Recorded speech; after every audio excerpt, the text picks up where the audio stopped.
કેનેડાનો જે પીઆર એને ઇમિગ્રેશનનો અત્યારે નવું અપડેટ આવવા મળ્યું છે, તો એ શું અપડેટ શું આવ્યું છે? રિસન્ટ ચેન્જીસમાં પછી એવા એક 2024 એક એવું વર્ષ રહ્યું કે જેમાં it was completely roller coaster ride. 23માં કહીએ તો 22-23માં એવરેજ 10 લાખ લોકોએ ત્યાં ટ્રાવેલ કર્યું સ્ટડી અને ડિપેન્ડન્ટમાં. એટલે એ લોકોનું ટાર્ગેટ જે 5 લાખનું તો એના બદલે બદલાય. એ પહેલાં એવરેજ દર વર્ષે સ્ટુડન્ટ્સ 4 થી 6 લાખની વચ્ચેનું ફિગર હતું, એ થઈ ગયું સીધું 10 લાખ. એટલે એ લોકો માટે રિસોર્સિસની સ્કેર્સિટી થવા લાગી. પણ એના સિવાય બી ઘણા સ્ટુડન્ટ છે અત્યારથી ત્યાં વયા ગયા છે, જે આ બે ફિલ્ડમાં નથી, બીજી ફિલ્ડમાં છે, પણ હજી સ્ટ્રગલ કરી રહ્યા છે જોબને લઈને. તો હવે એ લોકો ત્યાં સ્ટ્રગલ કરવી જોઈએ કે પછી હવે એમને મૂકી દેવી જોઈએ, હાર માની જવી જોઈએ? હા, કોવિડ દરમિયાન દરેક સ્ટુડન્ટને ગવર્મેન્ટે ઘરે જ રહો એમ કહીને ગવર્મેન્ટે એ લોકોને $3,000 પર મંથ ગવર્મેન્ટ ચૂકવતી હતી. તમે ઘરે રહો અને સેફ રહો એના. શું વાત છે! એટલે ફાઇનાન્શિયલ રિસોર્સિસ આટલા બધા જે લોકોનો દેશ ડેવલપ કરવા માટે સારા મેન પાવરની જરૂર છે. What are the requirement four Indian nurse to work in Canada? અત્યારે હાલ જે એમનો નર્સિંગ સ્ટાફ છે એમાંથી 1/3 સ્ટાફ એવો છે કે જે રિટાયરમેન્ટના આ રહે છે, જે લોકો 50+ એજમાં છે. નોર્મલી પીપલ જે કોઈ બી જતા હોય છે એમને તો 6.5, 7, 5 બેન્ડમાં ઇફ નર્સિંગમાં મળી જાય તો સારામાં સારું કહેવાય. બહુ સારું છે. તમે જો તમારા કરિયરના સ્કોપ શું છે, તમે થોડી રિસર્ચ જાતે કરો. સ્વાગત છે તમારું સંદીપ જોશી શોમાં. આજે આપણી સાથે છે મનોજ બારોજ, કે જે પ્રોફાઉન્ડ એડ્યુરૂટના ઓનર છે.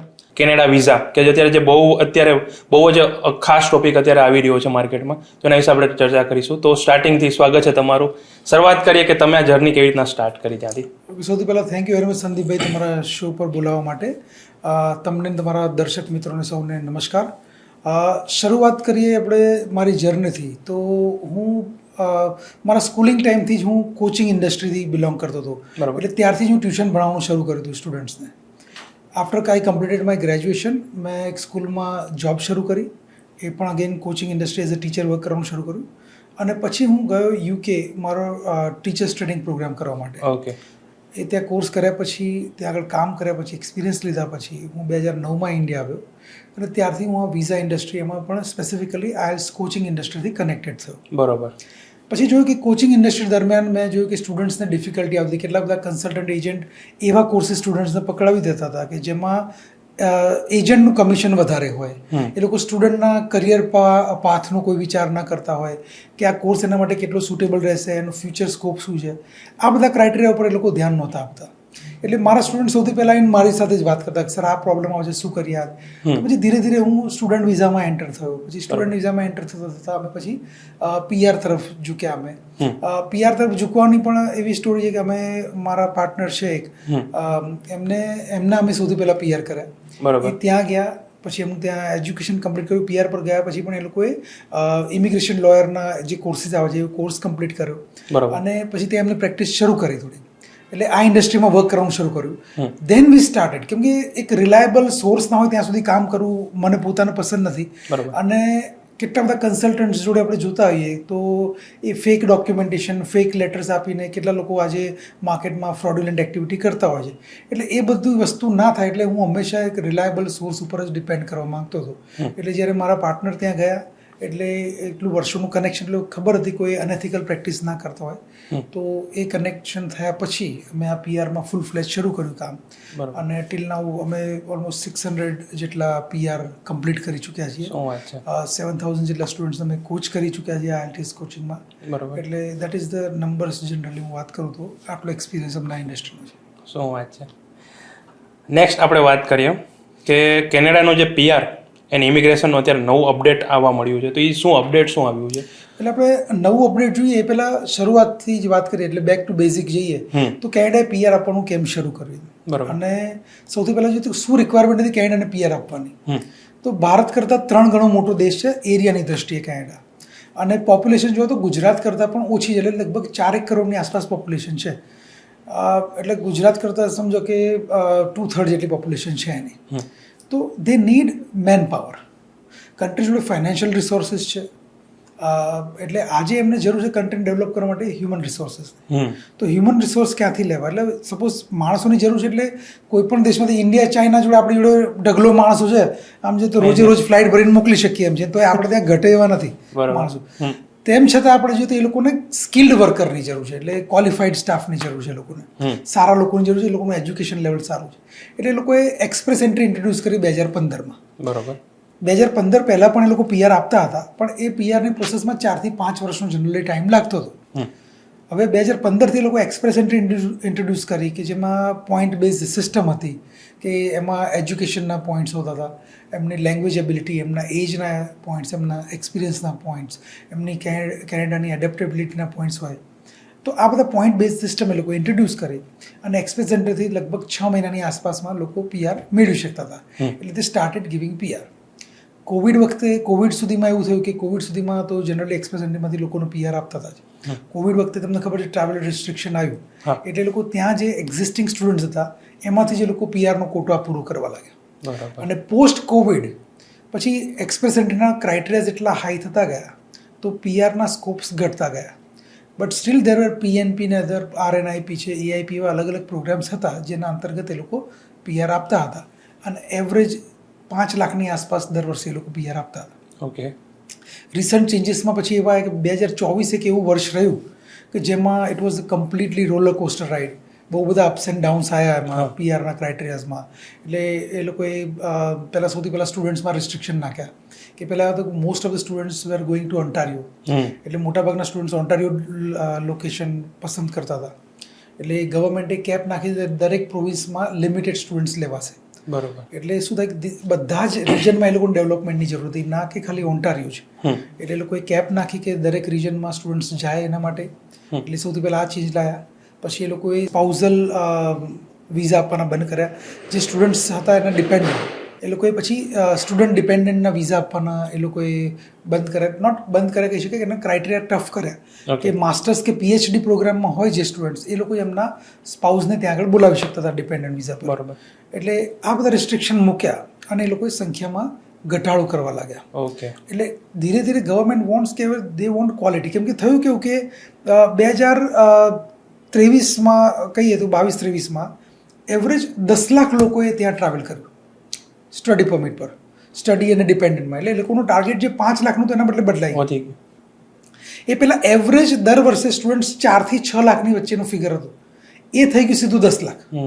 એટલે એ લોકો માટે રિસોર્સિસની સ્કેસિટી થવા લાગી, હાઉસિંગના પ્રોબ્લેમ થવા લાગ્યા, જોબ ઓપોર્ચ્યુનિટીઝ ઘટવા લાગી. એટલે this all sort of problems arise.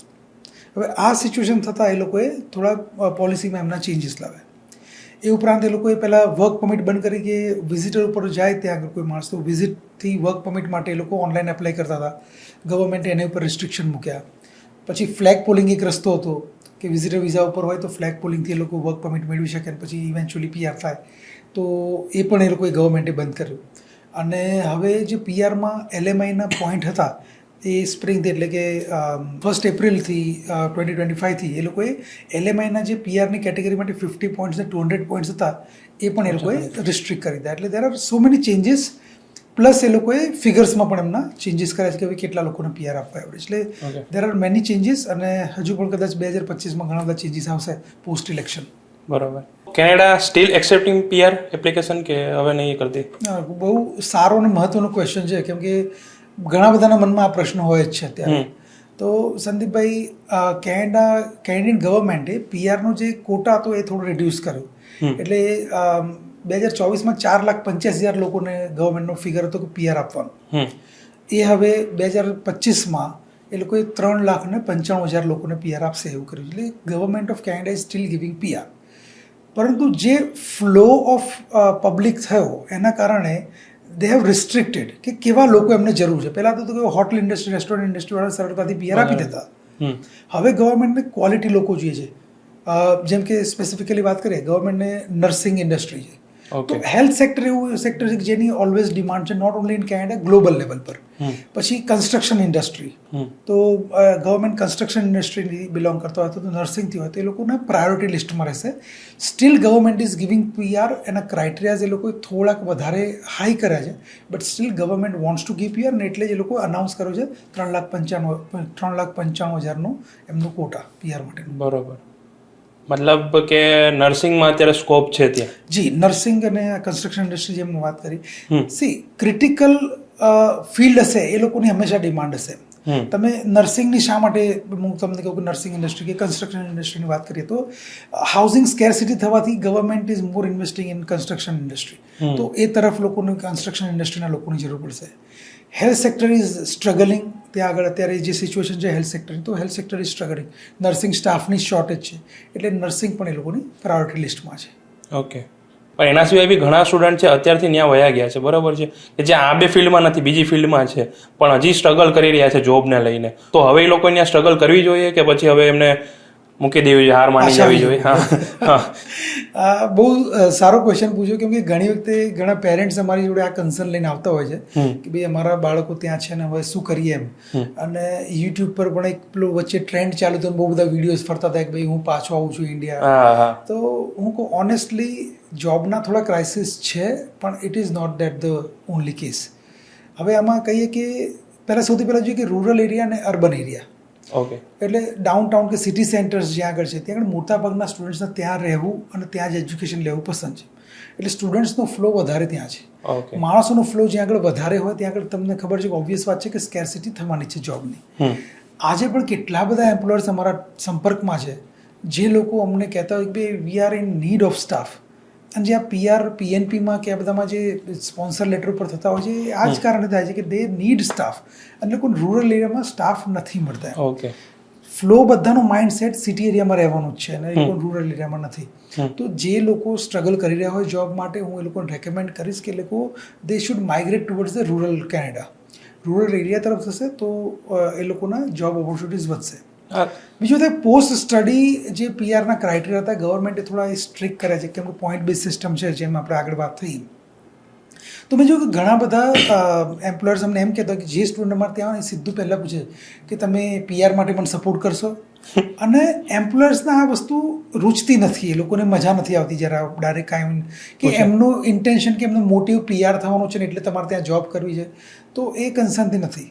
Okay, એટલે હંમેશા સ્ટુડન્ટ્સે પહેલાં તો માઇગ્રેટ થવા માટે રેડી રહેવું પડશે. સેકન્ડ થિંગ કે જે લોકો ખાલી હોટેલ ઇન્ડસ્ટ્રી તરફ, રેસ્ટોરન્ટ ઇન્ડસ્ટ્રી તરફ જોબ્સ કરતા હોય છે કે ફૂડ કાઉન્ટર અટેન્ડન્ટ કહો કે ફૂડ સર્વિસ સુપરવાઇઝર, તો એ સિવાયના ફિલ્ડ્સમાં પણ એ લોકો લેવું જોઈએ. ટેકનિકલ ફિલ્ડથી બિલોંગ કરતા હોય તો એ લોકો એમના ટેકનિકલ ફિલ્ડમાં જવું જોઈએ, જેમ કે IT સેક્ટર છે, પછી ફાર્મિંગ ઇન્ડસ્ટ્રીમાં છે, કન્સ્ટ્રક્શન ઇન્ડસ્ટ્રી જેમ આપણે વાત થઈ એમ, પછી ટ્રેડ સ્કિલ્સ, વોકેશનલ પ્રોગ્રામ્સ, આ બધા જે ફિલ્ડ છે વોકેશનલ ફિલ્ડ કે ટ્રેડ ફિલ્ડ, તો આ બધા ફિલ્ડમાં જો સ્ટુડન્ટ્સ ડાયવર્ટ થશે તો એમના માટે એમ્પલ ઓફ ઓપોર્ચ્યુનિટી છે. તમે ઇવન ગૂગલ કરો કે average per hour wage for a plumber, trade સ્કિલમાં છે પ્લમ્બર, તો એવરેજ વેજ પર આવર ફોર અ પ્લમ્બર તમે જો ગૂગલમાં કેટલો સારો વેજ છે. બરાબર. અને બિલીવ મી કે તમને ત્યાં આગળ પ્લમ્બરની શોર્ટેજ ફેસ કરશો તમે ત્યાં આગળ જશો. બરાબર. ઇવન સે બ્યુટિશિયન કે હેર કટિંગ કરે એવા માણસો છે જે સલૂનમાં કામ કરી શકે, તો આ બધા સ્કિલ ટ્રેડમાં આવે છે. તો આ બધા લોકોના સ્ટાફની શોર્ટેજ છે, એટલે અમારી પાસે ઘણી વખતે સ્ટુડન્ટ્સ આવતા હોય તો કે સર હું એવું શું કરું કે ત્યાં આગળ જવું ને મને કામમાં આવે. તો હું સ્ટુડન્ટને કહું કે કોઈ પણ સ્કિલ શીખીને જાઓ, તમે કોઈ પણ ટ્રેડ એક શીખીને જાઓ, ઇલેક્ટ્રિશિયનનો કોર્સ કરી લો કે પ્લમ્બિંગનો કોર્સ કરી લો, તો આ બધા નાના નાના કોર્સીસથી અમને જોબ ઓપોર્ચ્યુનિટીઝ બહુ વધી જાય છે ત્યાં આગળ. એ વાત તો સાચી. મેં બી સમજો કે મારા ફ્રેન્ડ બી જે ગયા છે બરાબર ઘણા બધા, તો મેં બે જ નામ સાંભળ્યા છે અત્યાર સુધી મારામાં, કે ઓન્ટારિયો અને ટોરેન્ટો, આ બે જ હોય છે. હા, ઓન્ટારિયો પ્રોવિન્સ છે, સ્ટેટ છે, એમાં ટોરેન્ટો સિટી છે, એટલે લોકો ત્યાં જ આ બે જ, જો કે આ તો મને બહુ પણ આ જ બે વસ્તુના નામ છે, એના સિવાય મેં તો કેનેડામાં બીજા કોઈ નામ છે આ બે જ છે. જેમ મેં કીધું ભારત કરતાં 3 ગણો મોટો દેશ છે એરિયાની દ્રષ્ટિએ, એટલે જસ્ટ ઇમેજિન કે કેટલો મોટો દેશ છે. ગવર્મેન્ટ જોડે ફાઇનાન્શિયલ રિસોર્સિસ બહુ છે, એટલે તમને ખ્યાલ હશે તો તમારા મિત્રો છે એટલે તમને ખ્યાલ હશે કે કોવિડ દરમિયાન દરેક સ્ટુડન્ટને ગવર્મેન્ટે ઘરે જ રહો એમ કહીને ગવર્મેન્ટે એ લોકોને $3,000 પર મંથ ગવર્મેન્ટ ચૂકવતી હતી, તમે ઘરે રહો અને સેફ રહો એના માટે. શું વાત છે! એટલે ફાઇનાન્શિયલ રિસોર્સિસ આટલા બધા જે લોકોના દેશ ડેવલપ કરવા માટે સારા મેન પાવરની જરૂર છે. ઓકે, એટલે ગવર્મેન્ટ ઈચ્છે છે કે ભાઈ કેનેડાનું દરેક રીજન ડેવલપ થાય, એટલા માટે અલગ અલગ રીજનમાં એ લોકો PRના અલગ અલગ પ્રોગ્રામ્સ બહાર પાડતા હોય છે. એટલે મતલબ કે વસ્તુ એ છે કે લાઈક કેનેડા જવું વાંધો નથી, બટ તમે અત્યારે મોસ્ટ ઓફ જ્યાં વર્કની જરૂર છે, જ્યાં એમ્પ્લોયની જરૂર છે ત્યાં જાઓ. બિલકુલ બિલકુલ બિલકુલ. એટલે હું એમ કહીશ કે એજન્ટ તમને કોઈ સિટી કે કોઈ કોર્સ આપે એ પહેલાં જ્યારે તમારા પેરેન્ટ્સ તમારા સ્ટુડન્ટ જવાનું હોય તો તમે આ પૈસા જે ઇન્વેસ્ટ કરો છો, આપણા સામાન્ય ગુજરાતી માઇન્ડસેટથી કહીએ કે આપણે પેન ખરીદીએ ને તો ખોલીને રિફિલ પણ આપણે જોઈએ, તો પછી આટલું ઇન્વેસ્ટમેન્ટ તમારા પેરેન્ટ્સ કરતો હોય તો you should do sum sort of research. તમે થોડું રિસર્ચ કરો અને તમે જુઓ કઈ જગ્યાએ જે શું ઓપોર્ચ્યુનિટી છે, કયું લોકેશન છે, આ બધા ક્રાઇટેરિયા ફેક્ટર્સ સર્ચ કર્યા પછી you should start your journey. બરાબર. હવે તમે પહેલાં જો વાત કરી કે નર્સિંગ અને કન્સ્ટ્રક્શન સાઇડ ઉપર વધારે એમની જરૂર છે, તો આપણે નર્સિંગના ટોપિક પર વાત કરીએ, બરાબર છે કે what are the requirement four Indian nurse to work in Canada? C મેં જેમ આગળ પણ કહ્યું કે હેલ્થ સેક્ટરમાં ત્યાંની ગવર્મેન્ટ સ્ટ્રગલ કરી રહી છે due to lack of nursing staff. Okay, તો આ નર્સિંગ સ્ટાફની શોર્ટેજ ખાલી કેનેડામાં નહીં, all over the world global level પર નર્સિંગ સ્ટાફની ડિમાન્ડ છે જ. Okay, let's talk about Canada, કેમ કે અત્યારે આપણે કેનેડાના ટોપિક પર વાત કરી રહ્યા છીએ. તો કેનેડામાં નર્સિંગ સ્ટાફની શોર્ટેજ આજકાલથી નથી કે કોવિડથી નથી, એટલે ઓલમોસ્ટ 10 વર્ષથી કેનેડા નર્સિંગ સ્ટાફની શોર્ટેજ ફેસ કરી રહ્યું છે. ઓકે, બીજી વાત કરીએ કે શા માટે આ થઈ રહ્યું છે. તો સી અત્યારે કેમ વધી રહી છે, 2030 સુધીમાં કેનેડાને 1 લાખ કરતાં પણ વધારે નર્સિસની રિક્વાયરમેન્ટ છે, અને કેનેડામાં દર વર્ષે 12,000 થી 15,000 નર્સિસ ગ્રેજ્યુએટ થાય છે. ઓકે, એટલે કેનેડાએ બહારના દેશો પર ડિપેન્ડ કરવું પડશે નર્સિંગ સ્ટાફ માટે. That is obvious. Second thing, અત્યારે હાલ જે એમનું નર્સિંગ સ્ટાફ છે એમાંથી 1/3 સ્ટાફ એવો છે કે જે રિટાયરમેન્ટના આ રહે છે, જે લોકો 50+ એજમાં છે, એટલે થોડા સમયમાં એ લોકો રિટાયરમેન્ટ લઈ જ લેવાના છે, એટલે લોકો રિટાયર થઈ જશે. સેકન્ડ થિંગ કે નર્સિંગ સ્ટાફની શોર્ટેજ છેલ્લા 1 દાયકાથી છે, એટલે ત્યાંની જે અત્યારે નર્સિસ છે દે આર ઓવર વર્કિંગ, એટલે વર્કલોડ એમની ઉપર વધારે છે અને સ્ટાફની શોર્ટેજ છે, એટલે દે આર સ્ટ્રગલિંગ, એમનું ફિઝિકલ અને મેન્ટલ બંને રીતનું સ્ટ્રેસ વધતો જાય છે. આપણે ઓન્ટારિયો જેવા પ્રોવિન્સની વાત કરીએ, જે સૌથી પોપ્યુલર પ્રોવિન્સ છે, તો એમાં ઓલ ટાઈમ હાઈએસ્ટ શોર્ટેજ અત્યારે નર્સિંગની છે. એટલે નર્સિંગની જે જોબ લિસ્ટ થાય, જોબ પોસ્ટ થાય નર્સિંગની એડની, એ એડમાં 40% વધારો થયો છે. એટલે they are in that level of shortage of nurses. તો પછી તેની પોપ્યુલેશન એજિંગ થઈ રહી છે, એટલે ઉંમર વધતી જઈ રહી છે પોપ્યુલેશન, એટલે એવરેજ રિટાયરમેન્ટ રેશિયો લોકોનો પણ વધવાનો છે. એટલે ગવર્મેન્ટ જે હેલ્થ બેનિફિટ્સ પ્રોવાઈડ કરે છે, તો ગવર્મેન્ટને એ વખતે આ લોકોના કેર માટે નર્સિસની જરૂર પડશે. પછી સ્પેશિયલાઇઝ ફિલ્ડ જેવા કે બાળકોના કેર માટે છે, પછી સ્પેશિયલ નીડ્સવાળા બાળકોના કેર માટે છે, લોકોના કેર માટે છે, ઓલ્ડ એજના કેર માટે છે, પછી જેમ કે કેન્સર જેવા છે, ઓન્કોલોજી જેવા ફિલ્ડમાં, આ બધા જ ફિલ્ડમાં નર્સિંગ સ્ટાફની શોર્ટેજ બહુ જ વધી ગઈ છે. એટલે ગવર્મેન્ટ નર્સિસ પર, એટલે હેલ્થ સેક્ટર પર પર્ટિક્યુલરલી વધારે ફોકસ કરી રહી છે. તો એમને કેટલું પર અવર એમને કેટલા ડોલર મળતા હોય છે? સી પર અવર એવરેજ જે નર્સ એડમાં જોબ કરતા હોય એ લોકોને $18 થી $20 પર અવર મિનિમમ મળતા હોય છે. ઓકે, અને એ રજિસ્ટર્ડ નર્સ થઈ ગયા હોય એ પછી તો 45+ એમનો પર અવર, $45+ પર અવર એમનો વેજ હોય છે. હમણાં જો કે median veg of nurses is around $72,000 પર એનમ. શું વાત છે? અને એમાં પણ જો ઘણા નર્સિસ, એટલે બહુ બધા નર્સિસ એવા છે જે $90,000+ બીકોઝ ઓફ ધેર એક્સપિરિયન્સ કમાઈ શકતા હોય છે પર યર. એટલે આટલું સારું કરિયર છે નર્સિંગ ફિલ્ડમાં જો કેન્ડિડેટ અહીંયા આગળ હોય એ લોકો માટે. આટલું બધું ત્યાં છે અને છતાં બી ત્યાં શોર્ટેજ ચાલે છે. બિલકુલ. સી હમણાં I was just going through one site, અને એ લોકો કહે છે કે ભાઈ લોકો નર્સિંગની જોબમાં ઓવરવર્કના કારણે છોડવા માગે છે. જ્યારે આપણી પાસે એટલા બધા સ્ટાફ દુનિયાભરમાં નર્સિસ એટલી બધી છે જે લોકોને ત્યાં કામ જોઈએ છે આપણે. સો દેટ ઇઝ અ સિનારિયો કે લોકોને આટલી ઓપોર્ચ્યુનિટીઝ છે, અને એટલા માટે ગવર્મેન્ટ આ લોકો માટે વધારે ડોર્સ ઓપન કરી રહી છે કે એ લોકો આવે, બિકોઝ દે નીડ સ્ટાફ. મતલબ લોકો સુધી આ વસ્તુ હજી એટલી પહોંચી નથી. એક્ઝેક્ટલી. લોકો ખોટી દિશામાં દોડી રહ્યા છે, જ્યાં દોડવું જોઈએ નથી દોડતા. બિલકુલ. અને આ જ કારણે કે છે કે ભાઈ જો એ લોકોને રાઈટ ડાયરેક્શન મળતું હોય, જેમ કે અમારે ત્યાં ઘણી બધી સ્ટુડન્ટ્સ આવતા હોય કે લોકો 12th પછી આવે, એ લોકો કે મારે નર્સિંગ માટે કેનેડા જવું છે, તો એવા ક્રાઇટેરિયા હું એમને કહું કે ભાઈ સી નર્સિંગ માટે પહેલાં જો સ્ટુડન્ટ માટે જોઈએ, તો જો સ્ટુડન્ટે નર્સિંગ ભણવા માટે કેનેડા જવું હોય તો કેનેડાની યુનિવર્સિટીઝ કે કોલેજીસ મેથ્સ સબ્જેક્ટ કમ્પલસરી માગે છે. જ્યારે ઇન્ડિયામાં સ્ટુડન્ટ બી ગ્રુપમાં હોય તો એ નર્સિંગ ફિલ્ડમાં જાય છે. એટલે બી ગ્રુપવાળું નર્સિંગમાં એડમિશન લેવા માટે આવશે તો મેથ્સની એક રિક્વાયરમેન્ટ અલગ રહેશે. એટલે દે ફીલ અહીંયા આગળ એક સ્ટ્રગલ થઈ જાય કે એમને યાર આપણે મેથ્સ નથી અને આગળ ભણ્યા નથી, એટલે they face this difficulty. But still there are options કે એ લોકો ત્યાં આગળ કેવી રીતે એજ્યુકેશન માટે જઈ શકે, નર્સિંગનું પર્ટિક્યુલરલી, અને વી ગાઈડ સ્ટુડન્ટ્સ રાઇટ વે કે ત્યાં આગળ અલગ અલગ પ્રોગ્રામ્સ છે એમાં એ લોકો જઈ શકે છે. એટલે સ્ટીલ દેર આર વેઝ કે ત્યાં આગળ સ્ટુડન્ટ્સ એ રીતે મેથ્સનો એક ટેસ્ટ હોય છે એ લોકો આપી શકતા હોય છે. એ આપ્યા પછી એ લોકોને યુનિવર્સિટી કોલેજ એક્સેપ્ટ કરતી હોય છે. કેટલીક કોલેજીસ એવી હોય છે જે મેથ્સ અપગ્રેડેડ પ્રોગ્રામવાળી હોય છે, એટલે લોકો મેથેમેટિક્સ સબ્જેક્ટને એમના કરિક્યુલમમાં ઇન્વોલ્વ કરી દેતા હોય છે, એટલે એ લોકો લોકો ભલે અહીંયા આગળ બી ગ્રુપ છે પણ ત્યાં આગળ મેથ્સ સાથે સાથે ભણશે અને એમનું નર્સિંગ પૂરું કરશે. એટલે આ પાથવે થ્રુ એ લોકો ત્યાં નર્સિંગ કરી શકે છે. ઓકે. પણ અમે કેટલીક વખત જોઈએ જે લોકો અહીંયા આગળ નર્સિંગ કરેલું જ હોય, બરાબર, જીએનએમ કરેલું હોય છે અને એમને સ્ટુડન્ટ વિઝા પર જવું હોય છે, તો અમે એમને કંઈક જો એમનો અહીંયા આગળ એક્સપિરિયન્સ હોય તો rather go on work permit. એ લોકોને અહીંયા આગળ જો જીએનએમ કર્યા પછીનો અહીંયા આગળ 1-2 વર્ષનો અનુભવ હોય ઇન્ડિયામાં, તો અમે એ લોકોને રેકમેન્ડ કરીએ કે ભાઈ તમે સ્ટુડન્ટ વિઝા પર ના જાઓ, તમે વર્ક પરમિટ લઈને ત્યાં આગળ જાઓ તો સીધું તમે ત્યાં આગળ વર્ક કરી શકશો. તમારા માટે ઓપોર્ચ્યુનિટીઝ વધારે છે અને પીઆરનો પાથવે પણ એકદમ સિમ્પલ છે જો તમે હેલ્થ સેક્ટરથી હોય તો. ઓકે. એટલે અમે સ્ટુડન્ટ્સ ઘણી વખતે કેવું થાય કે રાઇટ ગાઈડન્સ મળવું બહુ જરૂરી હોય છે. અને મૂકો કે બહુ બધાને ના કહી શકે પણ ઘણા બધા એવા જોઉં છું હું એ લોકો કે એમને સ્ટુડન્ટ કમિશન જે કોલેજ યુનિવર્સિટી આપતી હોય એ લોકો એ તરફ જ ડાયવર્ટ કરતા હોય છે. So that is not the right practice.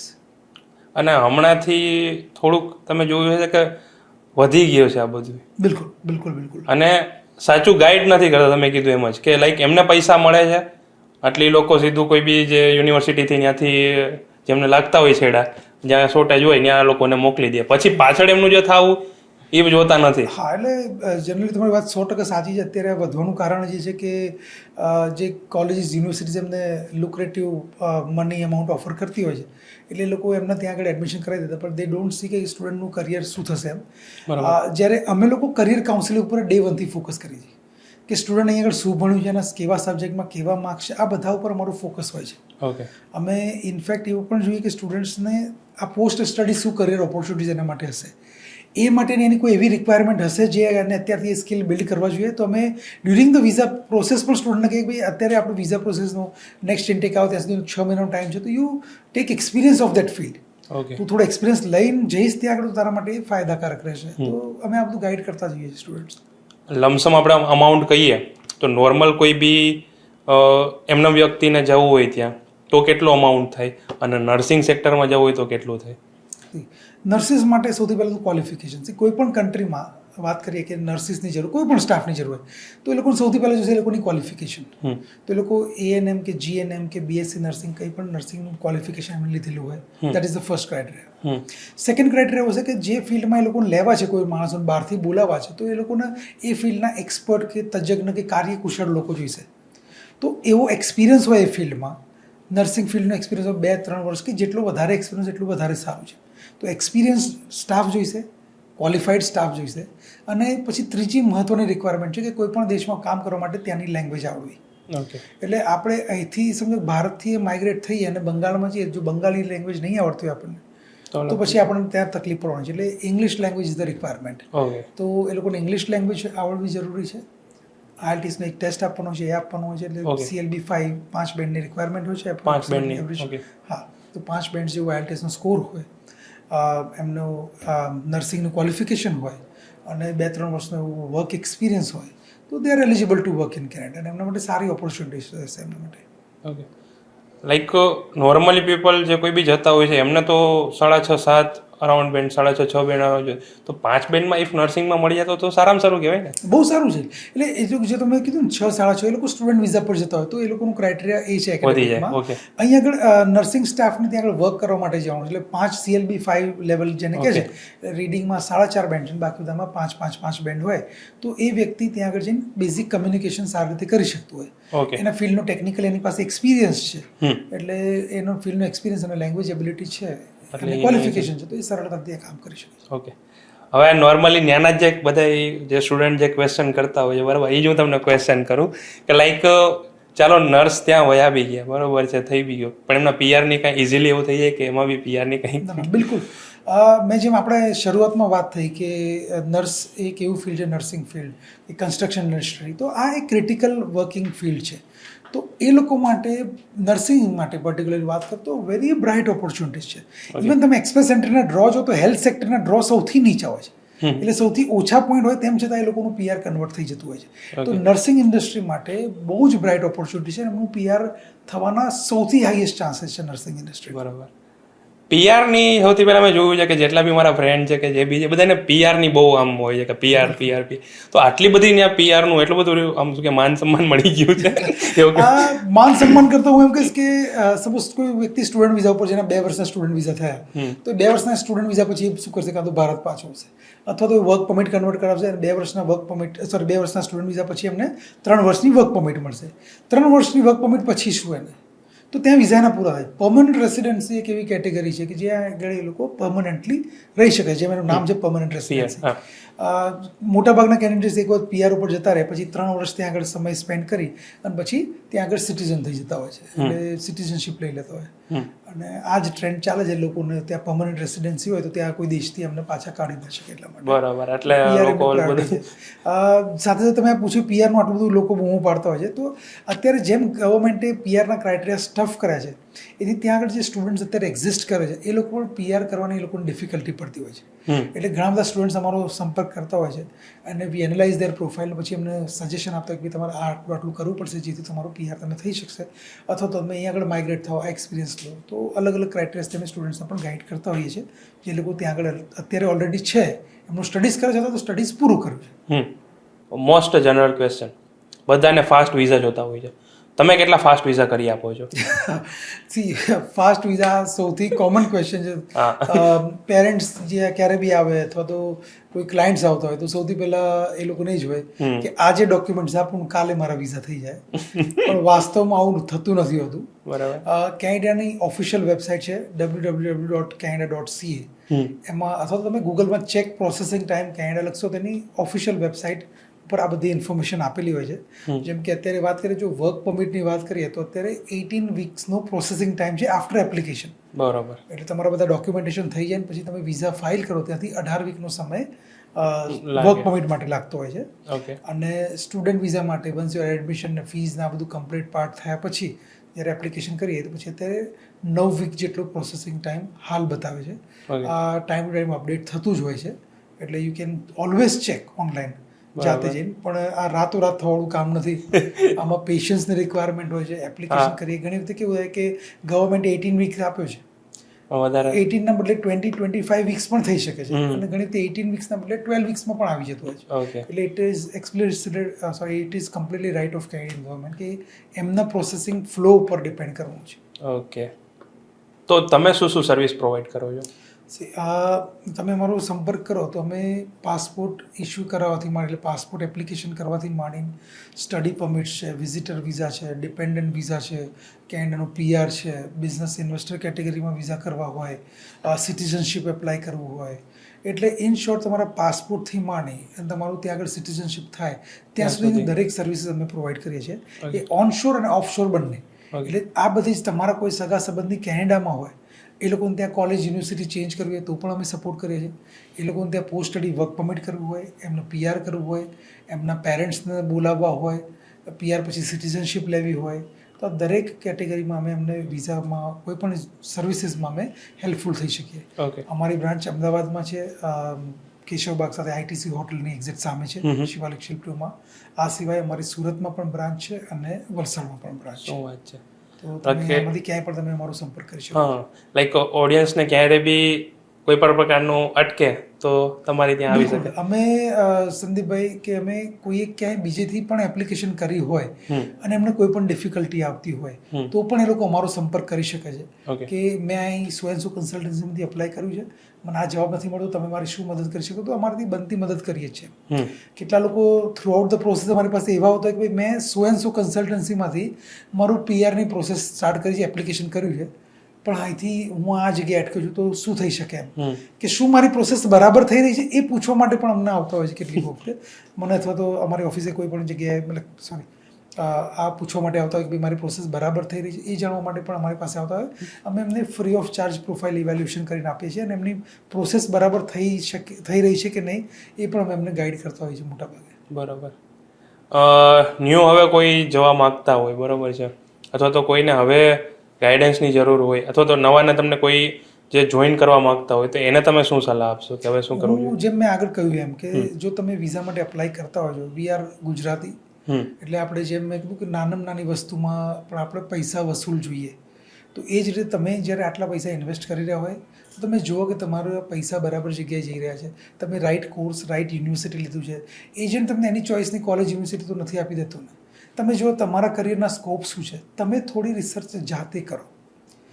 ઘણી વખતે અમે એ પણ જોયું છે કે કેટલાક લોકો વિઝા માટે પ્રોસેસ કરતા હોય છે, કોઈ XYZ કન્સલ્ટન્ટના ત્યાં ગયા હોય તો ઘણી વખતે એમના ડોક્યુમેન્ટેશન પણ સફિશિયન્ટ ના લીધા હોય. તો એવા બધા કેસમાં એ લોકોના ડોક્યુમેન્ટ્સ ખરાબ જેવા અથવા તો અપૂરતા ડોક્યુમેન્ટ્સના કારણે પણ એમના વિઝા રિફ્યુઝ થતા હોય. તો પાછળથી આ બધા કોમ્પ્લિકેશન્સ ના આવે, સ્ટુડન્ટનું મોટિવેશન ડાઉન ના થાય, ફેમિલીના પ્રોબ્લેમ્સ ફેસ ના કરવા પડે. આ બધું ધ્યાન રાખીને થોડી રિસર્ચ કેન્ડિડેટે જાતે કરવી પડે છે. બરાબર. કેમ કે આપણા ત્યાં વિઝા રિજેક્ટ થવા એટલે સગાઈ તૂટી જવા જ બરાબર ગણાય છે. એટલે આખા ગામને એમ થઈ જાય કે ઓહ તારા વિઝા રિફ્યુઝ થયા, ઓહ તમારું સગું તૂટી ગયું તમારા છોકરાનું.